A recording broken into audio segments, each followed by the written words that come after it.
வணக்கமுங்க. எப்பயுமே ஒரே மாதிரியே வீடியோ போட்டு போர் அடிச்சிருச்சுங்க. அதாங்க கொஞ்சம் கொங்கு தமிழ்லயே அது பேசி போடலாம்ட்டுங்க. சொந்தங்கள்லாம் நல்லா இருக்கீங்களங்க? சப்பாத்தி கல்லி தாங்க வீடியோ போடணுங்க இன்னைக்கு. எப்பயுமே என்ற வீட்டுக்காரரு தாங்க எங்கேயாவது போறப்ப ரோட்டோரத்துல சப்பாத்தி கல்லி பழுத்து இருந்துச்சு அப்படின்னா உடனே கொண்டுகிட்டு வந்து கொடுத்துருவாருங்க. இந்த டைம் அதிசயமா எங்க அக்கா வீட்டுக்காரரு கொண்டாந்து கொடுத்தாருங்க. சரி அதை கிளீன் பண்ணலான்ட்டுங்க. இதை கிளீன் பண்ணும்போது ஒரு சேதி என்னன்னு கேட்டீங்கன்னா முள்ள கையில எல்லாம் ஏறிடுங்க. ஸோ பார்த்து பொறுமையா கிளீன் பண்ணுங்க. முதல்ல சூரிய வச்சு அந்த முள்ளையெல்லாம் கிளீன் பண்ணி எடுத்துட்டுங்க. ஒரு துணியை வச்சு தொடச்சிருங்க.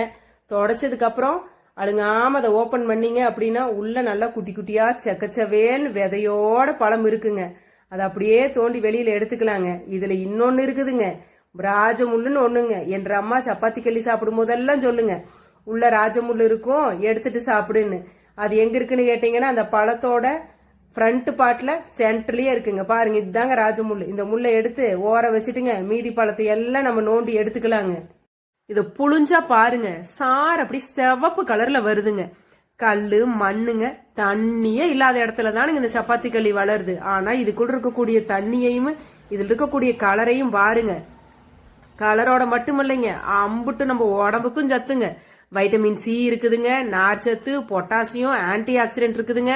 உடல் உஷ்ணத்தை குறை, இதயத்தை வலுப்படுத்துதுங்க, செரிமானத்தை அதிகப்படுத்துதுங்க, நோய் எதிர்ப்பு சக்தியை கொடுக்குதுங்க. கண்டிப்பா சாப்பிட்டு பாருங்க. நன்றிங்க.